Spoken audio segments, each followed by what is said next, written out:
Fringies, we'll see you at the 50th anniversary of Knott's Scary Farm.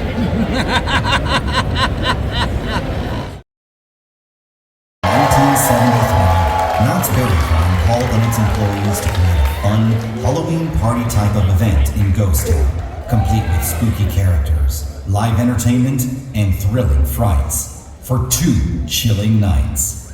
Halloween Haunt was born and would go on to forge a proud legacy, becoming an annual tradition for multiple generations of Knott's fans. Every theme park Halloween event, every street monster or slider can trace their roots back to where it all began. 50 years ago, Knott's Scary Farm in Buena Park, California. Please, welcome to the stage, Knott's Scary Farm historian and themed entertainment writer and director, Ted Dougherty. Throughout the years, a lot of people have asked me, how did the event get this popular? How did it begin? And there's just so many factors that go into all of that stuff, but I usually narrow down as to how Knott's Scary Farm got started. I narrow it down to one person. That person was an actor named Larry Vincent, who portrayed a character named Seymour, Master of the Macabre. Yes, also known as Sinister Seymour, and he was the first host of Knott's Halloween Haunt. That was the original name of the event. You now know it, of course, as Knott's Scary Farm. But from the very beginning, the park dove right into the concept of a large-scale Halloween party. All the employees participated. The log ride was turned into Satan's Sawmill, and the Calico Mine Ride was turned into the Haunted Mine. And those were like the main scare attractions in the early days of Knott's Scary Farm, packed with live actors terrorizing everybody. But then, of course, there was also the now defunct attraction named the Haunted Shack. Yes, yeah, we love the Haunted Shack. For those of you who don't know, that was an all-year-round walk-through attraction at Knott's Berry Farm, kind of like a mystery house, but they had live actors in the early days inside the Haunted Shack for the haunt. And then, of course, the first scare zone monsters on the planet were the Ghost Town Street Monsters. Yes.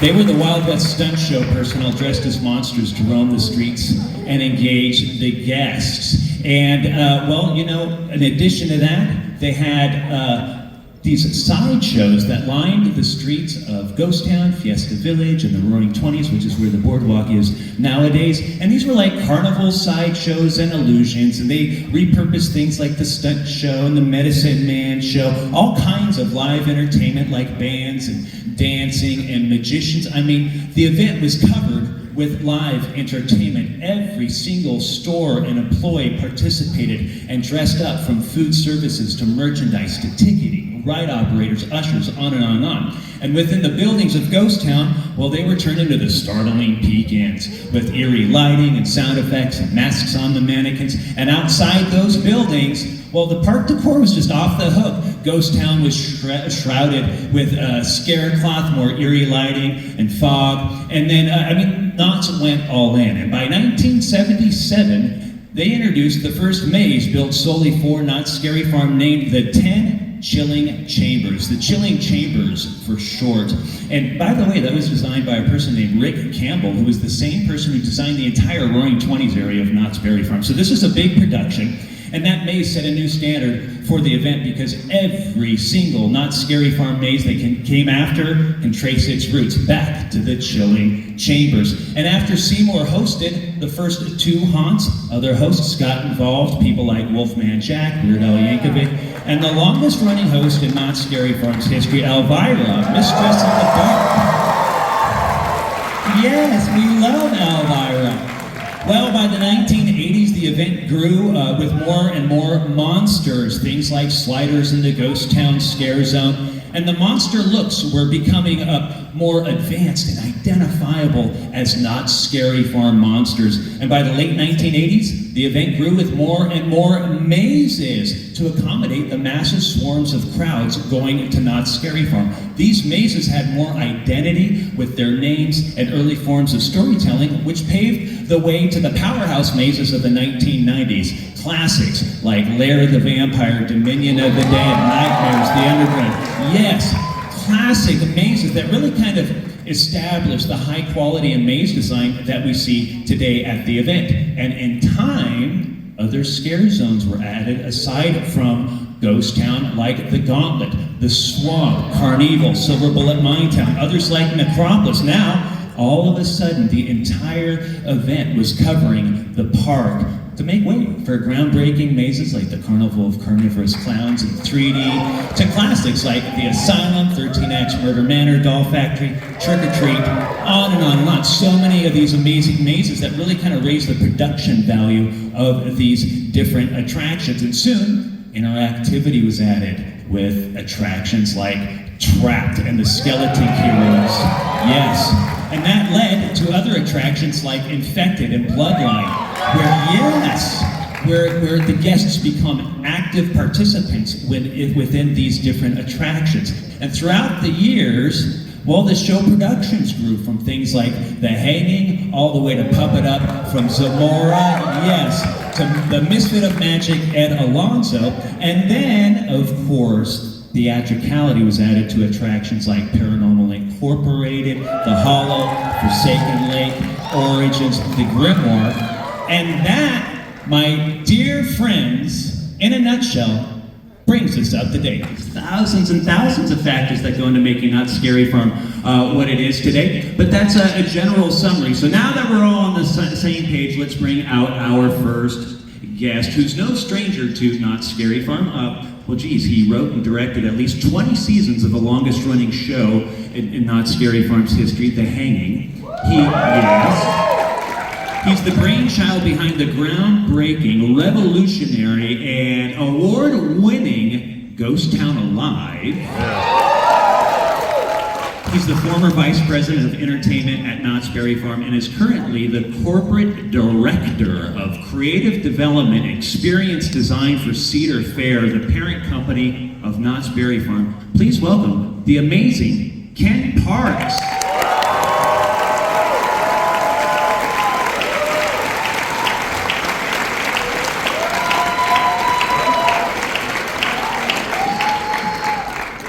It is awesome to be back here at Midsummer Scream, and so thank you to Midsummer Scream for having us back, and that was incredible. Thank you for doing that. Thank you. The other thing that you need to know about all of that history is that thousands upon thousands of people over the 50 years have made this event what it is. I just wonder if there's anyone here today who has been a part of the event in some part. Just shout out. Let's hear you. Yeah.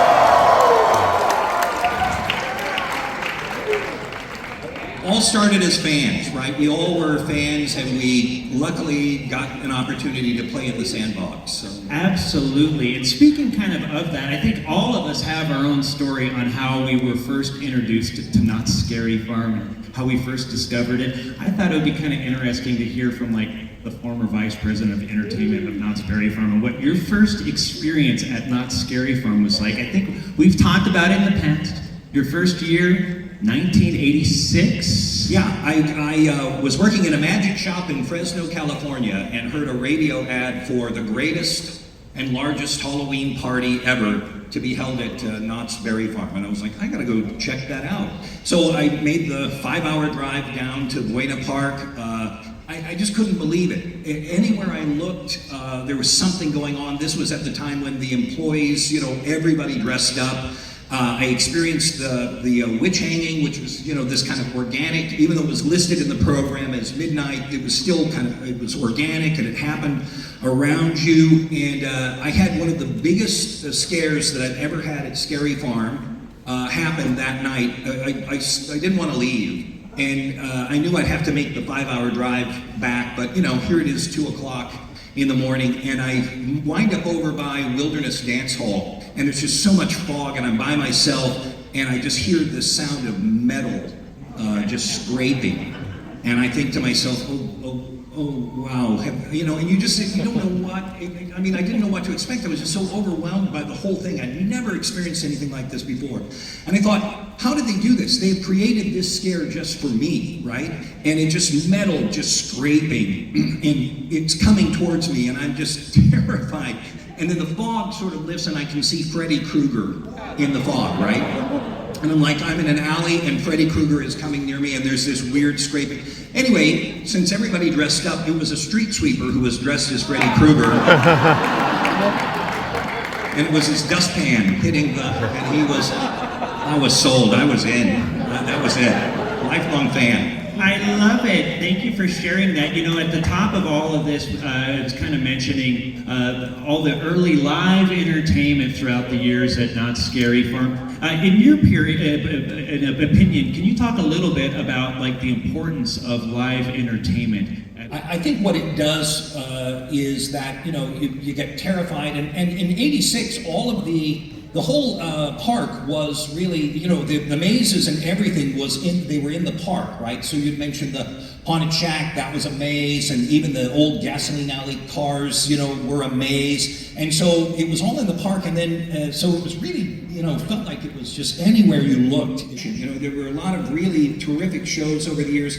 And then the thing about the shows and really the mazes, really Knott Scary Farm, just if you look at it in general, has never been afraid to try something, right? And if it hits, it's great. And what happens is the fans and all of us as fans, we sort of together have organically made the event, right? No one sort of told us, hey, this is what you should like. We kind of found it, and then it became, you know, that's how the Green Witch sort of came to be, and with the prominent, right? It wasn't that somebody told you you should like it. We found it together, right? And all of those things, the bride and you know, Otis, all of those kids, right? And yeah, that's Otis now.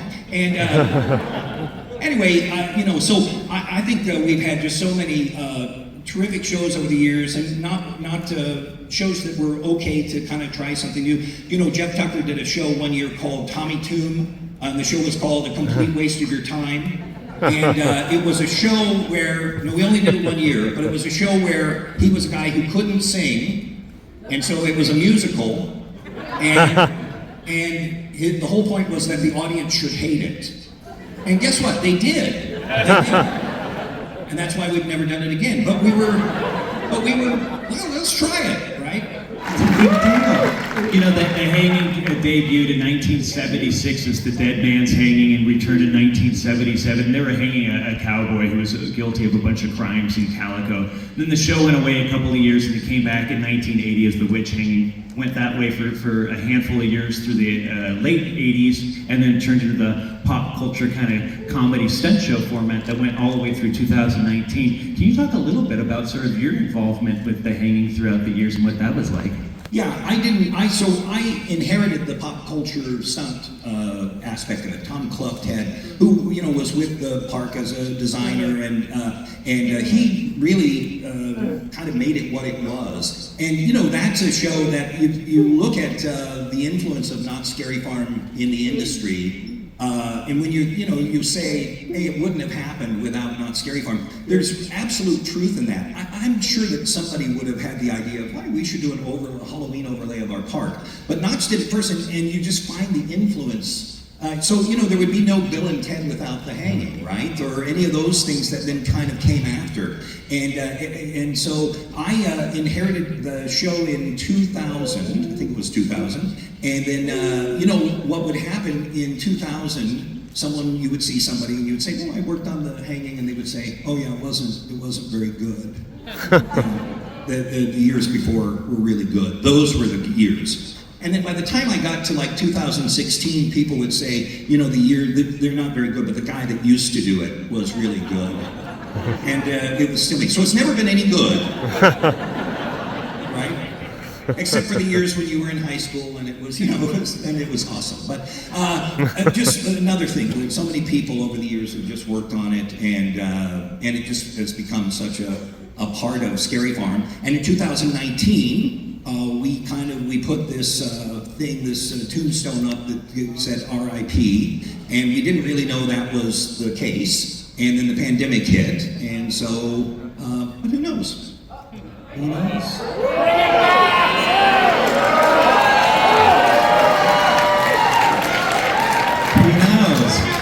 Who knows? But, well, that sounds like a good idea. It does sound like a good idea. switching gears real quick, I just put this slide up here. That this is a fun slide that's a behind-the-scenes slide of Ken Parks directing The Hanging way back in 2004 while we were filming Season of Screams, a documentary on Not Scary Farm. Ken, what do we see in here?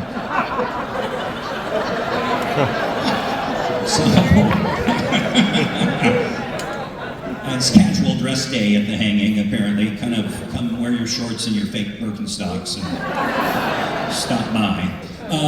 This is, we're just in the middle. It was always, hot when we were directing the show out in the square, and in the center there are a couple of the two guys that played Freddy. There were several people who played Freddy over the years, and Freddy Krueger was such a part of the show at one point. And so you've got Rich Warren there at the bottom, and then John Breeden, who is now Rich is still in the stunt industry and in the film industry, and John is a Long Beach fireman, and so doing different kind of stunts, but we're glad he's doing that. And then some goon they invited along. So do you mind? There also Casey Hendershot. Sorry, so right down in the lower, it's my lower left. I don't know what it is for you, but that big guy, that's Casey Hendershot. He was in the show for many years, and if you saw Westworld, he's the guy that kept bumping into the hero every time you get off the train. That's that guy. That I've impressed only me.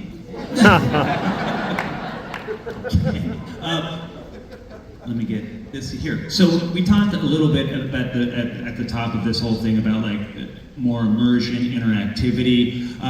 In your opinion, and kind of, especially the last decade or so at Not Scary Farm, sort of what's the importance of enhanced storytelling with interactivity and immersion for these different attractions at Not Scary Farm? Yeah, I think we all want to be a part of it. For me, I've always been chasing the same experience that I had in 1986, of just that the park is the experience and the park is, as a whole, the attraction, and that you just, you really want to be in these stories and you want to feel that you've been transported somewhere. And this goes back to, what I was talking about, where we're just let's try it and see what happens. One of the things, there have been so many just great immersive attractions, from Trapped, there was we did Skeleton Key rooms, and then we kind of did them separately. Yeah. And there was one called Prey that had a lantern that you'd go in, and the lantern would kind of, cut out right when you didn't want it to. And then that got us to Trick or Treat Lights Out, so we've done all kinds of things over there. One of the things that we did not too long ago was, and you were a big part of this, was we thought, boy, it would be great to create sort of a living land or unliving land, whatever you want to call it, where everything's connected, where the maze story is connected to the scare zone, is connected to the show. And so in 2019 we did that with Origins, and we did that with Ghost Town, and then The Hanging that year also was a part of that story, so it all kind of connected. But you can see it in Goring 20s, right? There are these moments that just kind of happen. Forsaken Lake has this processional that it just happens, right? It's not in a program, it doesn't tell you, just so that if you happen to be in the right spot at the right time, you have that same feeling that I got of Freddy Krueger with the dustpan, right? It's just happening around you. And so, we're always looking at different things. This year we have some technology, some RFID technology. Somebody's going to tell you more about this in a minute, but we've got a character that has been around for a couple of years called the Conductor, and so and that character is in, John Cooke kind of said, hey, we've got that train, we should do something with the train. And we looked at, can we do a ride? And we realized we really couldn't do that, but what we could do is use it as a prop. So we put it out, and he was like, we should, have the train out. And I said, oh, well, what if there's this conductor that is in the front? And then we got, this actor, Fred, who was just terrific, right? Just amazing. And so, he's just kind of become this character that is just another part of the experience. And so we always treat, the conductor like almost like he's the ferryman in the river Styx, right? He's got the lantern, and that's the thing that allows us to see all of the different terrifying worlds that we go into. And so anyway, this year we're going to try some RFD technology with his lantern. And so you'll be able to take the lantern around the park, and there are over 100 interactions that will happen around the park. We will will do things in mazes. It will light up in scare zones. We're working on something that's pretty huge, and it's really Gus Kruger. You know, if you know Gus, who's awesome. And so he's been working on it with Scott Erickson, who is a technical genius, and so they're working on this together to bring that to you. The one thing I had asked, and it's not going to happen, so I'm going to tell you about a thing that I really wanted to happen for all of us, is I wanted you to get the lantern, and then 6 months later, after you took it home, it would just start screaming in your house. I just wanted that so bad for all of us. We're gonna try. But just imagine, we give you this thing, we don't tell you about it, and then it just starts screaming. And the question was, could you make it scream at the halfway point to Halloween, right? That just all of a sudden, and just the internet would just go wild with people going, this thing, I can't shut it off! The switchboards at Knott's would be just on fire. So anyway, it's not gonna do that, but it's gonna do some really cool stuff, and I think Carl's gonna tell you about it. So. Yes, very exciting. Thank you.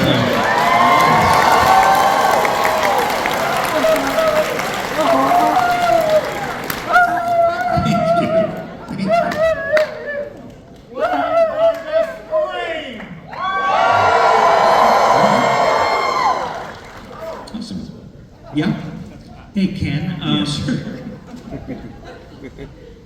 Who is that guy, by the way? That was Carl. We're going to talk to Carl a little bit later on. Like to make. Ken, do you want to make it? I do. I didn't want you to have to do it because then it would seem like, okay. So I thought, so one of the things is,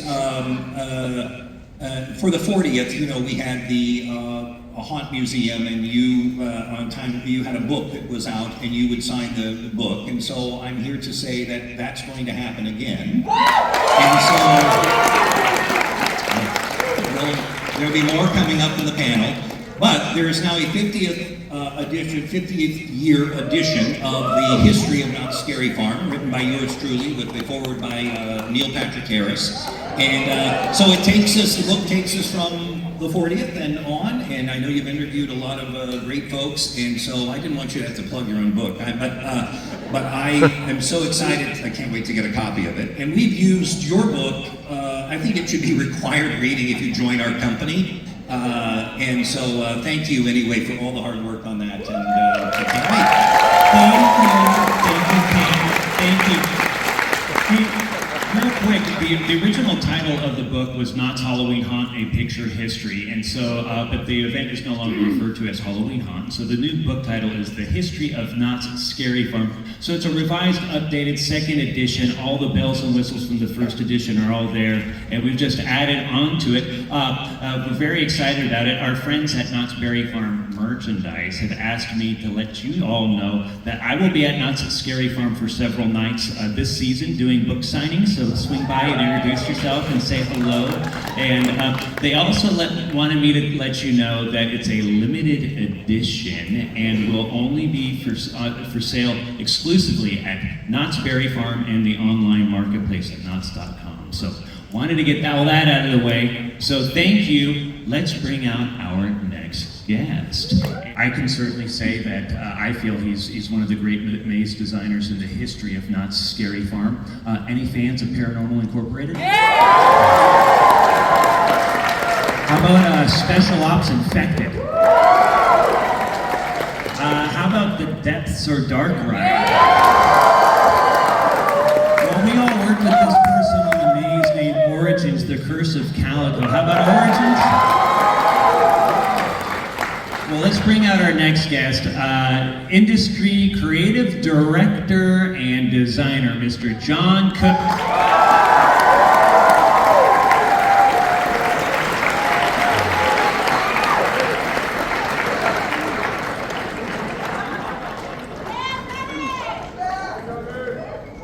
What's up, guys?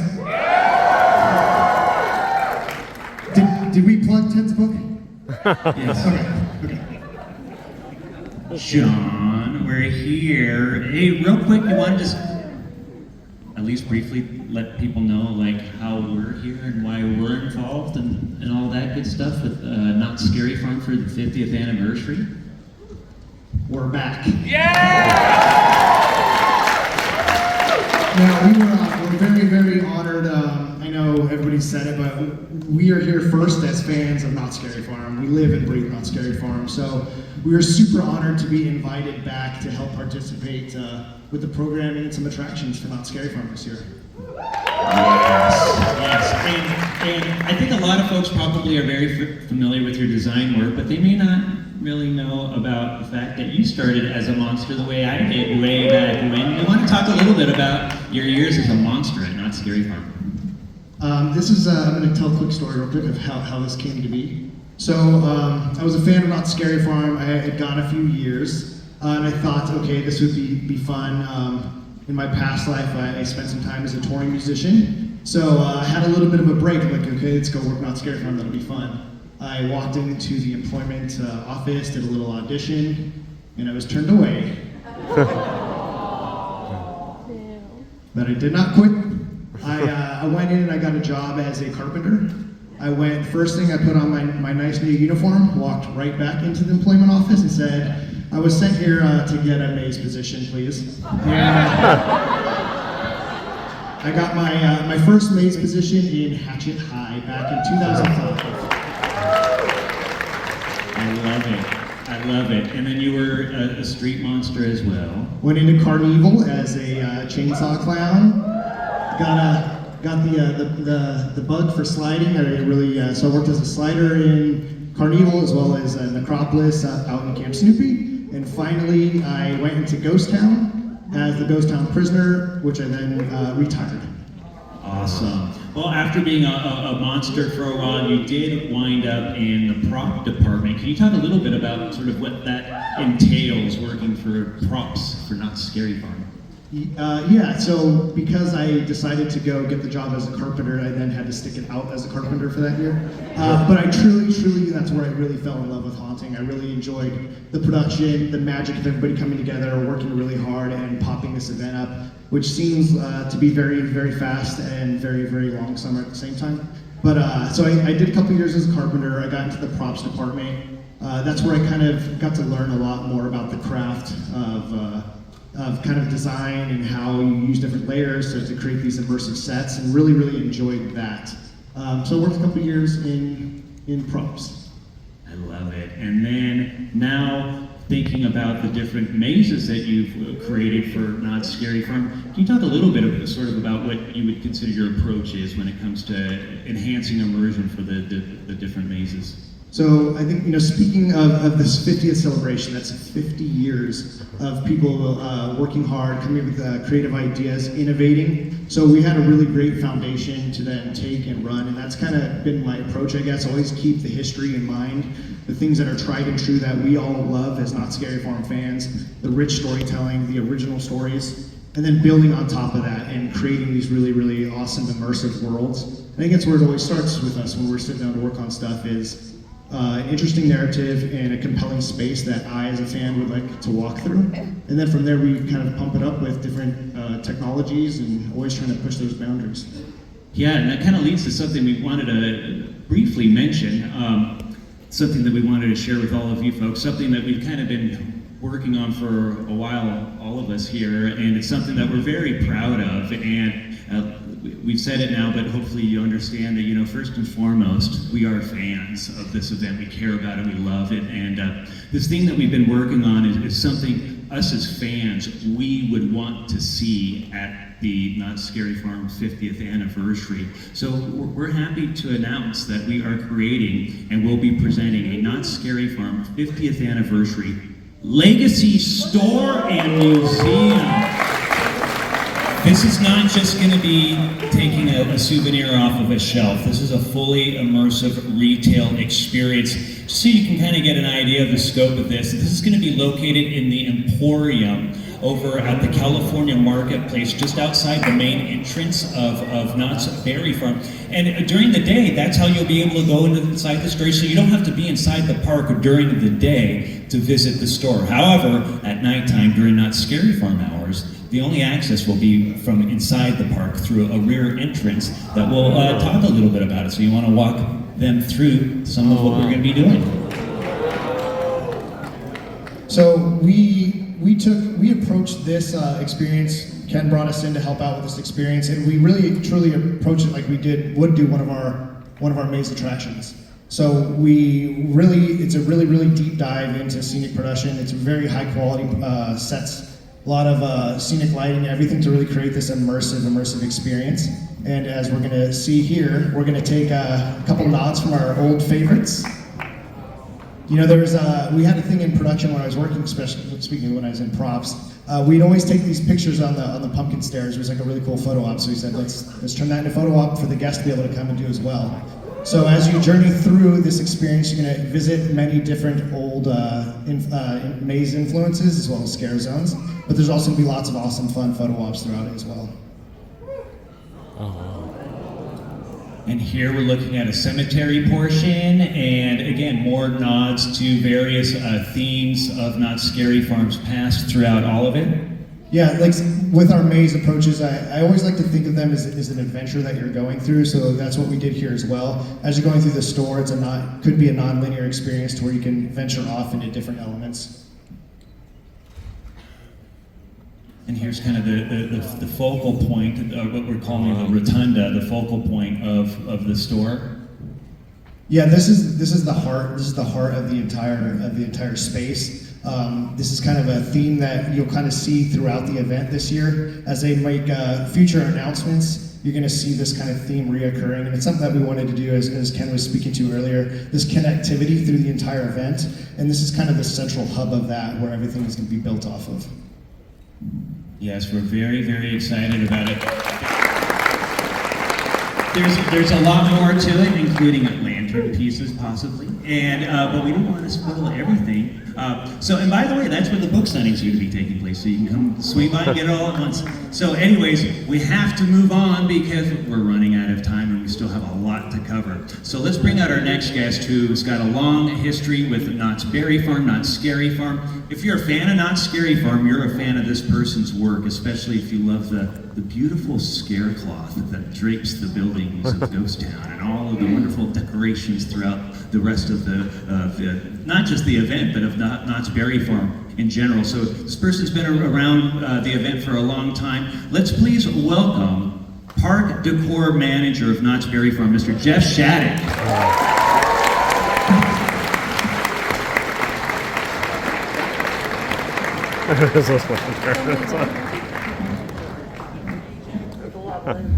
Hi, Jeff. Hello. Jeff, you and I have talked about it in the past when you first started going to Knott's Scary Farm. We're sharing fun memories and stuff about our beginnings. I think we probably started going to Knott's Scary Farm at an earlier age than the rest of us. Can you talk a little bit about sort of your earlier memories going to Scary Farm with your family and stuff? Yeah, my mom was a huge horror fan, and she took me at a very young age. And I remember that there wasn't a lot, but it was still a lot of fun. And my mom liked to just sit in the fog and watch the monsters scare everybody. And she also liked the mazes. So my very first scare at Scary Farm was actually from a peek as a young kid. That's when they had actors inside. And then that went away, but that monster popped out, put his face right up against mine because it was pushed against the metal grating of Wingley's Laundry and scared the heck out. I love it. Now, obviously, that had an impact on your future work. Can you talk a little bit about sort of your overall philosophy and approach to the park decor for Knott's Scary Farm? So, the very first year I ever started working at Knott's was '87. I worked in the picture gallery and I took photos, and I remember every night at Scary Farm, I would watch the witch hang. And I would always beg them to let me go out and watch the witch hang. Every show. So my last night, unfortunately, was Halloween. Several years later, I came back, and I came back as a tech. And in the earlier years, when I first started working there was only two areas that were really decorated. The Camp Snoopy area and Ghost Town. That was it. There were monsters, but there wasn't a lot of decor. The restaurants were done because the employees got to decorate. So, moving forward, in 96, 97, I took over Park Decor. And I was like, tasked, make it more, make it more, make it more. So over the years, I've kind of developed my own narrative because as far as the park decor goes, there wasn't one. It was just kind of do something fun, kind of match the scare zone. So that's when I started getting into it. I'm going to match the scare zone. What are they doing? How do I dive into it deeper and deeper? So the last several years, my concept is when you enter the park, it's the death of the park. That's why it's all draped in funeral bunting and all over the park, and it's all the purple and black, and then you have the giant skeletons as you come in, and that's an interesting thing. There never used to be a really big entrance statement. On and off they did over the years, and I went to my management and said, I want to do this statement. Well, what's it going to look like? I don't know yet. I saw these 3 giant skeletons that I want to buy. I'm like, okay, well, what's it going to look like? I have no idea. Let me work it out. Bought the skeletons, and that is the display that we currently have at the main gate. But for 50th, this is what you're going to see. How about that? Incredible. I love it. I'm glad. Yes. I'm hoping we pull it off. And not only, we talked a little bit about these lanterns. I think some of the park decor is going to incorporate some of the lantern use as well. Yeah, so I've heard about these lanterns. I'm like, what are these lanterns? I keep hearing about these lanterns. So I'm like, I've got some new technical people on my team that are amazing. And they said, let's do this thing with a spider. And I'm like, all right, what do you want to do? So next thing I know, we've built this entire, we're calling it a swamp spider. It's interactive, and it also is interactive with the lanterns. And Park Decor has now developed about 5 other items and areas that will be interactive with the lantern. Great. Okay, good job. It should be fun. Go ahead. One more little tidbit. Go for it. Look around Ghost Town while you're out there this year. Ooh. You might see something you haven't seen in a very long time. Ooh. Keep your eyes peeled, people. Wow, exciting. Okay, listen, we have to keep moving forward. And so listen, our next guest, well, we just got a glimpse of him earlier. He's awesome. We love him. I'm a collector of Not Scary Farm merchandise. I'm guessing some of you are. Who's excited for some merchandise for the Not Scary Farm? Yes. The person behind that is our next guest, Karl Busche from Knott's Berry Farm Merchandise. I want you to scream right now.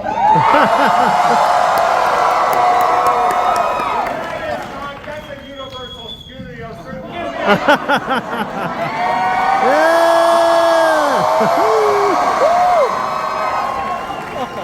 Security. Oh, I'm sorry, Jeff. Jeff and I have a very strange relationship. I can't stand him and he can't stand me. It's a perfect relation. But we work well together. We do, and that's the thing. That's the beauty of Knott's Berry Farm, and I could talk about this for about 4 minutes, right? You have that. And here's your clicker. Go for it. You've got it. Okay, so I'm Karl Busche. I'm the merchandise manager at Knott's Berry Farm. Right down there is Maria. Her and I do all the product development for Knott's Berry. Give it to Maria! With me, I'm loud. I'm a pain in the ass, and thank God I work for Knott's. Anyway. So what in the hell do I do with this? Okay, there we go. Okay, that's it. Now I can see it. Oh, look at this, ladies and gentlemen. You know we love purple. You know we love green. So you know we love this. I am giving you, not 1, not 2, 21 new shirts this year. Come on. Oh, no. If I'm not talking loud enough, I can talk louder. Oh, come on, you know you want it. You know it. Okay, we are so into gargoyles this year, you wouldn't believe it. Everything that we do, all joking aside, I have to reference something. We saw when he did with that broken 50, we turned it into a thing. I just can't make stuff up. We use reference here at Knott's Berry Farm. Oh, Carnival! Oh, yes, yes. Look at that, I did too. Anyway, and of course we always do a Ouija board. We love a Ouija board. Say goodbye. Oh, come on. We love the Green Witch. I don't know what happened during the transmission, but we love the Green Witch. Let me scream some more. Oh, come on, look at that gargoyle. And it's gonna be in the show. Look at that, and you're gonna go and you're gonna see it, you're gonna do it. Oh, I love it already. Okay, this came from 1980. We remade it, reused it, and direct reference. It's going to be a beautiful 5x7 frame. You can put your scariest picture in it with the lantern. Oh, you know I love cockroaches. I was the one who brought cockroaches. Every year we sell 50,000 cockroaches at Knott's Berry Farm. And I only buy 10,000, but we sell 50,000. That's all right. Why am I screaming? Anyway. Okay, there was a spider on the gate. We put the spider back on the gate. Oh, no, we did. We put it on a shirt. We did put it on a gate. Well, what did Ken not give you enough money? God damn. Ken can be such a cheap Baconian pie.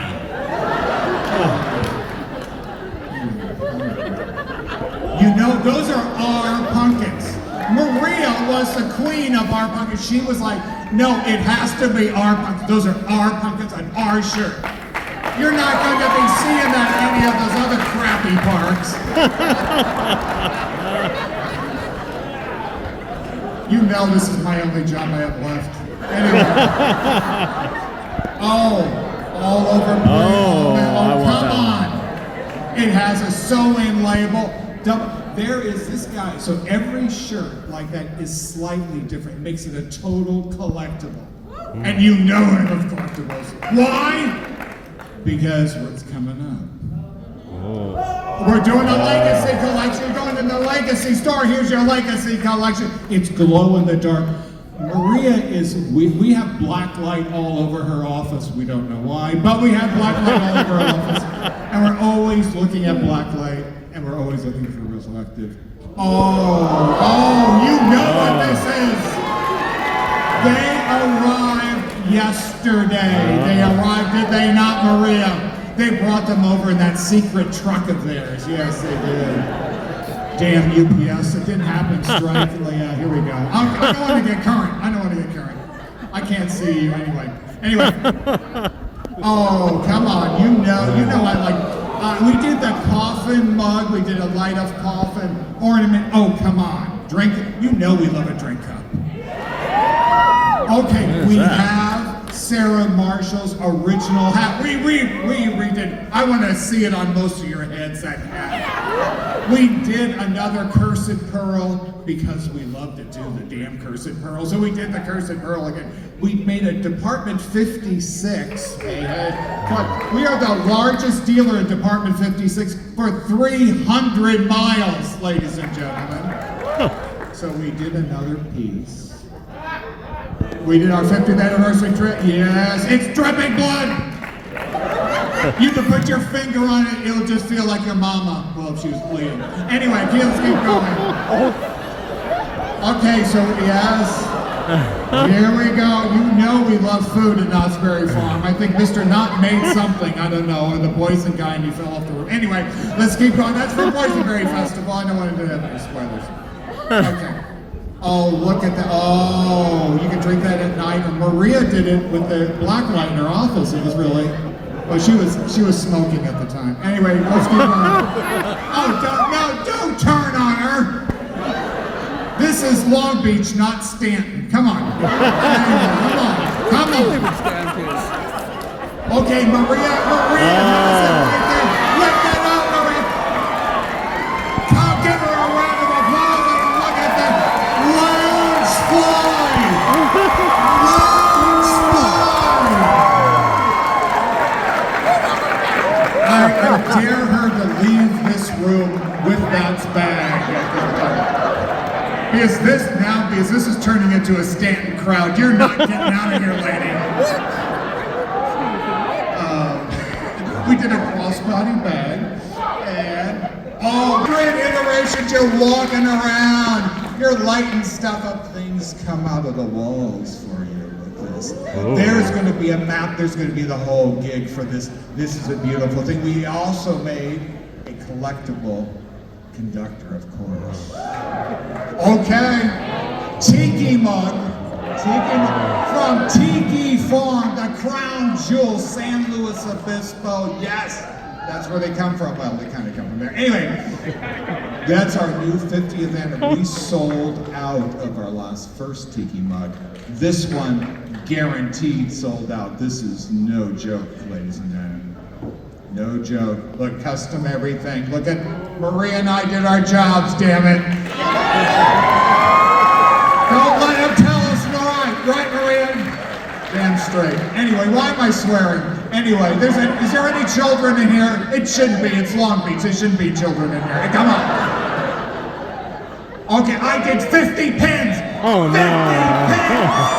Oh, no. I gave you 100 pins for the 100 years. You get 50 for Scary Farm. I can't show you all the pieces. That's why they're all blocked off all really bad. I also made you a coffin pin, so you can basically put all your pins on it and put it up, and you can glow in the dark just like Maria does. It's a nice. I don't know what they're gonna look like, but it's up to you. Yeah, you two, you're all adults. You do what you want.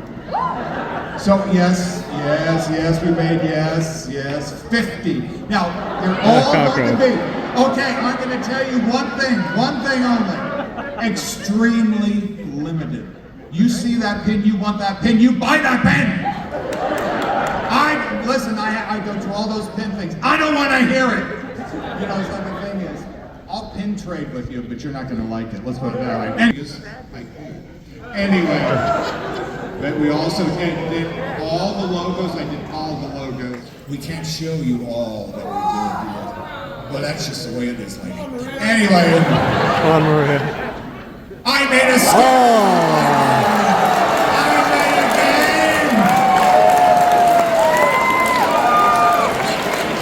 Okay, you know the game that we did for, the Knott's Calico game that we did.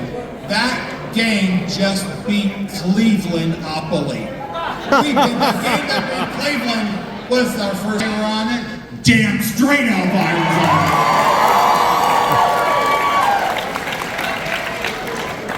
She cashed the check, as they say. But it's a great game. Look at that game. Oh, my mama would love it, but she's dead. Anyway, let's keep going. Why did you bring me there? We're doing this damn book. And you know what I'm gonna do. One of those pins is his book pin. One other fact, that book, the 40th anniversary book, is worth $148 on eBay right now. This book I produced, it's gonna do the same thing. Get his signature on it. We're gonna have his ass sitting in that thing and sell it. Come on, ladies and gentlemen, we gotta make some money. Come on! You're all paying me for my looks. Midsummer Scream shirt. If you use that QR code, you get to the thing, $26.99 for the shirt. If you want it, you got it. So, ladies and gentlemen, that's what we've done for you. If you have any questions, don't beat me up. Don't touch that. Let her get out with that glancefly thing. So Eddie Soto, who was a designer at Knott's and then went on to do a lot of great things for Imagineering, Walt Disney Imagineering. When he was at the park, he designed this art piece. This has never been used outside of the park, and so it's never been used, right? And so this is an original piece of Eddie Soto artwork on that t-shirt, and so we wanted to create something special for you here at Knott's, for Midsummer Scream. And so there you go. It's they're limited. I'll take the clicker back. By the way, the clicker from my hand, grasshopper. every lantern sold, $5 goes to helping Karl get into the home. So please, see what we're up against, please. Well, listen. Thank you very much for that, Karl.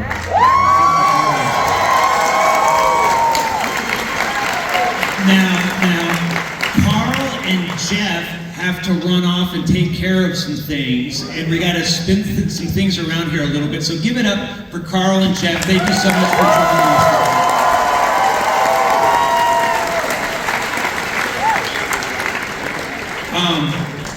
As I kind of mentioned at the top of this whole thing, I usually kind of narrow down as to how Not Scary Farm got started to one person, Larry Vincent, Sinister Seymour.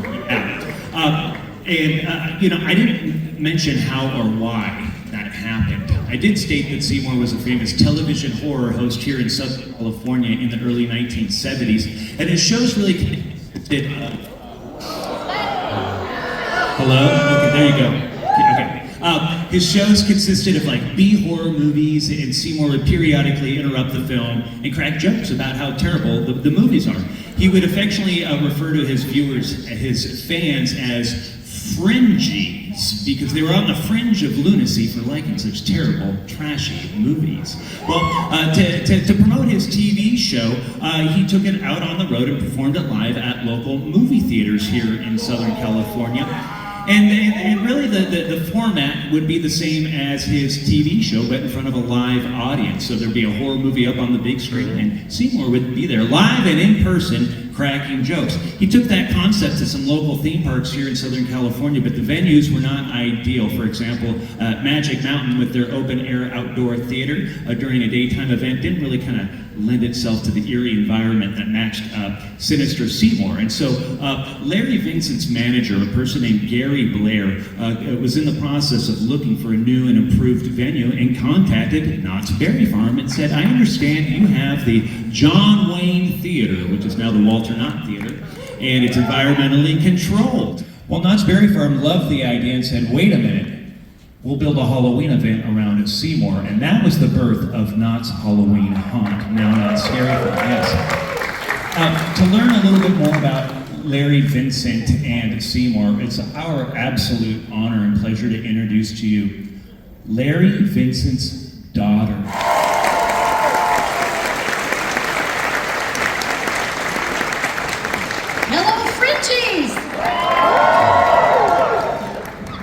We're so happy that you're here. I'm so excited to be here. This is awesome. Hey, for folks who never got a chance to see Seymour's TV shows, can you talk a little bit about what they were and what Seymour was as a character?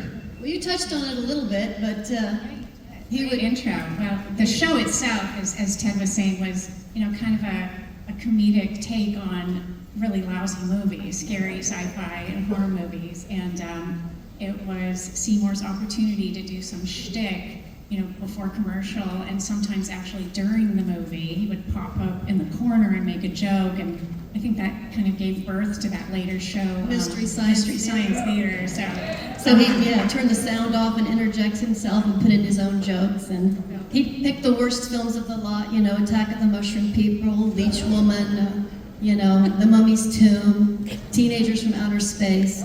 Just pick the worst of the worst, and the worst they were the better, and he would just with shtick. And Seymour was described as a cross between Dracula and Groucho Marx, because he had the macabre thing going, And by the way, the gauntness, that was all Dad's face, no makeup. He had a very he looked like nobody else. Distinctive face. The sunken cheeks worked perfectly for his character.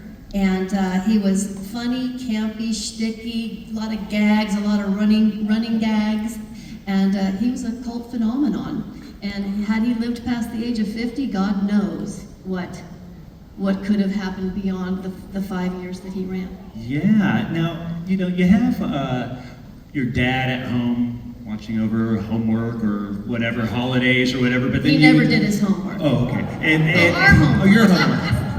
And then you would see your dad as this character with his fans. What was it like for you to see your dad performing as this character, like at the parades, and see him interact with his various fans? It was kind of surreal in a way, and because it was just our dad at work, basically. And I think seeing him with fans, it really kind of sunk in that he was a celebrity, and that kind of hit home. Like it was just kind of surreal, but on the other hand, it was just like sort of our dad going to work. Yeah, going to work, and we grew up with him as a performer and an actor, and he had a show in Indianapolis, a children's. He hosted Three Stooges cartoons. We had another character called Captain Star. So we grew up with him as an actor, and the celebrity part of it, it was just kind of a normal progression of what we knew. It's like your dad if he was a banker but that was our dad, and we were, but as Val's saying, as this character, Seymour, grew and grew and grew, it was pretty awesome to observe that and to witness that. I love it. It's like a rock star, you know? It's like a big rock star. Yeah, totally. Yeah. Now, the five of us got to go to Knott's Scary Farm together this past season. We had a good time. And you saw all the different mazes. We took you to the stage that your dad performed on and all of that stuff.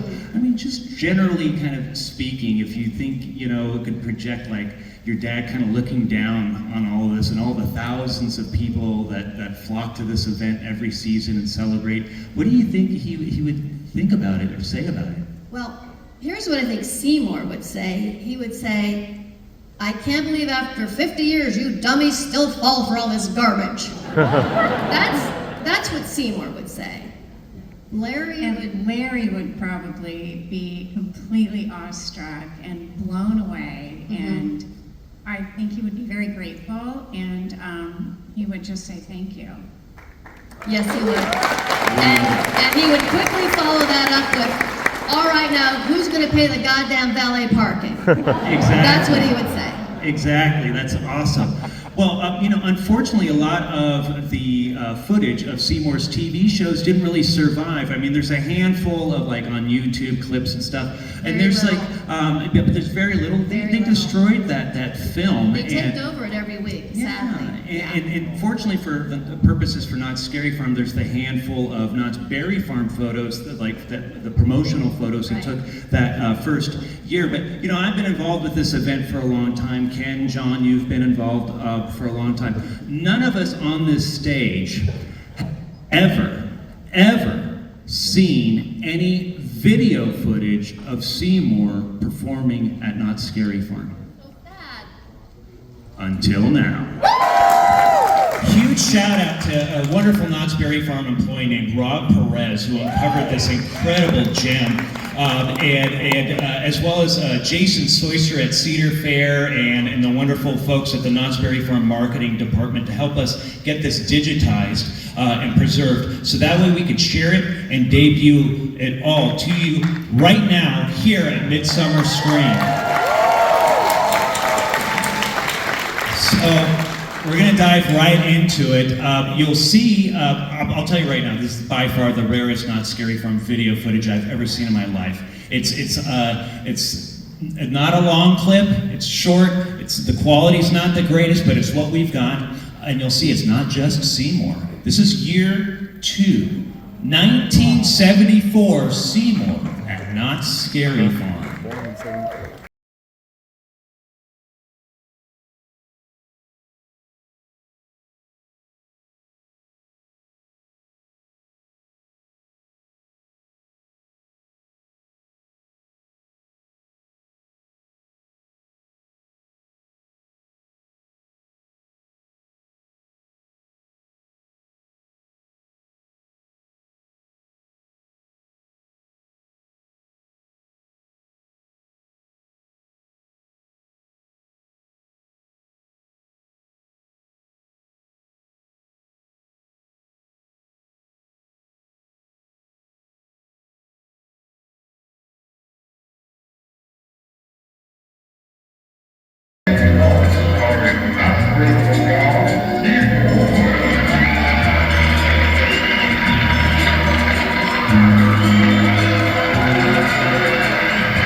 have a show for you this evening, indeed we do.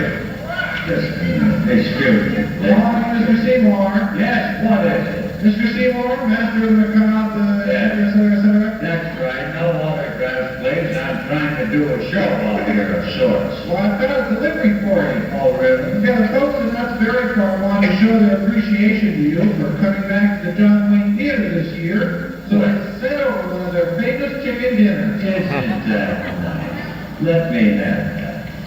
Well, that's beautiful. A little chicky dinner from Knott's Berry Farm. That?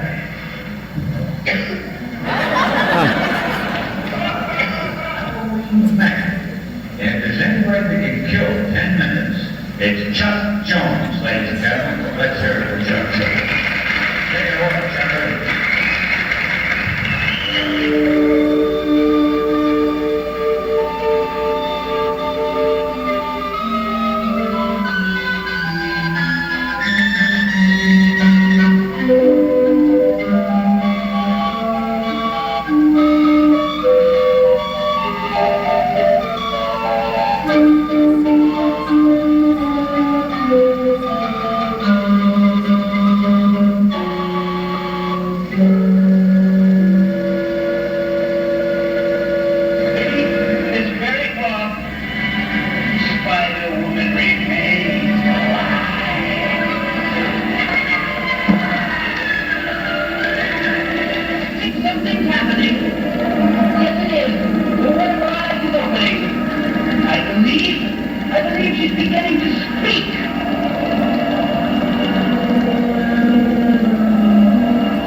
I know we're running late here, so we got to wrap things up. But you know, now that we've learned a little bit about Seymour, there is something that we did want to mention. It's no secret to anybody in this room that there'll be some sort of tribute attraction at Knott's Scary Farm for the 50th. I mean, for crying out loud, if you were born and old enough to go to Knott's Scary Farm in 1997, you probably went through the 25th Shiver anniversary tribute that they did. And it was kind of a hodgepodge of different themes, but we were kind of looking at trying to do something that had a little more narrative cohesion, because when you have parts of past attractions all jammed together in one location with themes that don't really have to do with each other, well, we needed to find a way to pull that together. So John, Ken, and I, as we were kind of developing this, thought, well, what if we had some sort of host who could help pull that together, who could inform the guests as to what they're seeing when they're going through this thing. That way, for people who never went through the original attractions, well, now they're at least informed. And so we kind of like that idea. We certainly appreciate the important symbolism between Seymour and the birth of Knott's Scary Farm. But in talking with Diane and Valerie, I mean, none of us on this stage were interested in recasting, because there's never going to be another Larry Vincent Seymour.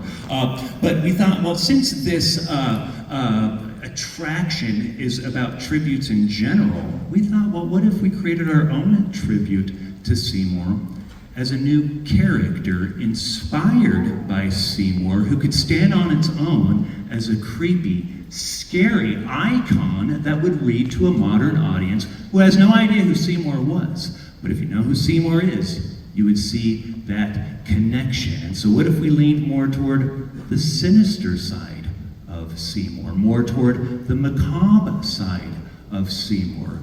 And well, what we came up with for this host is a new character we have named the Keeper.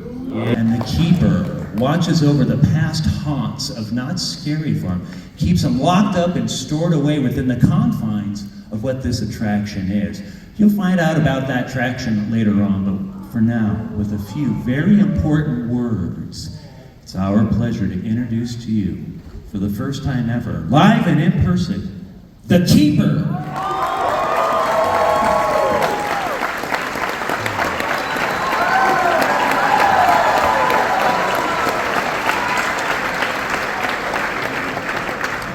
Hiya, Frenchies.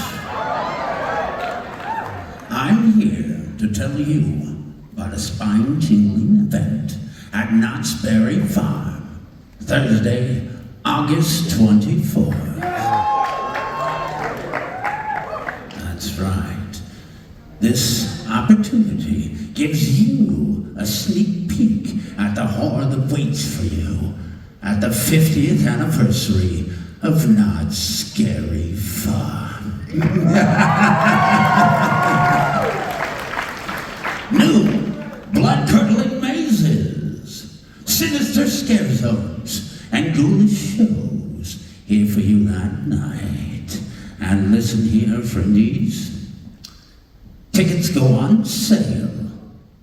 Wait for it. Wait for it. Monday morning at 10 a.m. exclusively at Notch.com. Hell yeah, brother. Of course.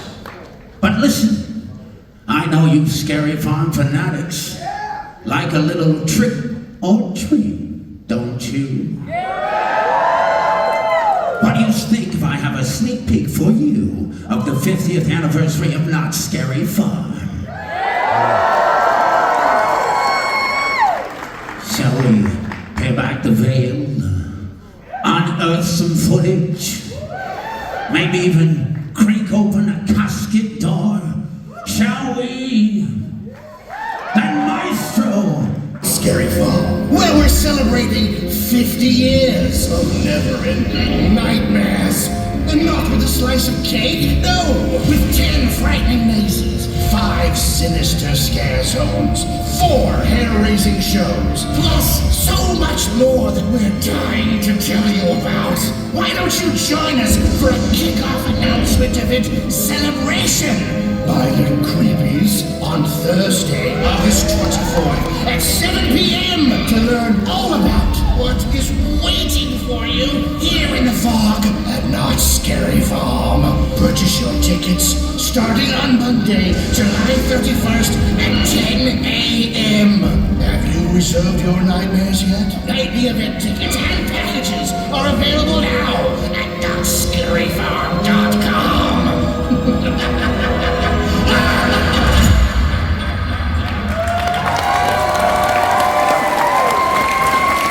For now, head over to the Midsummer Street Not Scary Farm booth for an unfriendly meet and greet with me and some of my rotten fiends. We're dying to meet you, Fringies. Until then, good riddance and bad night.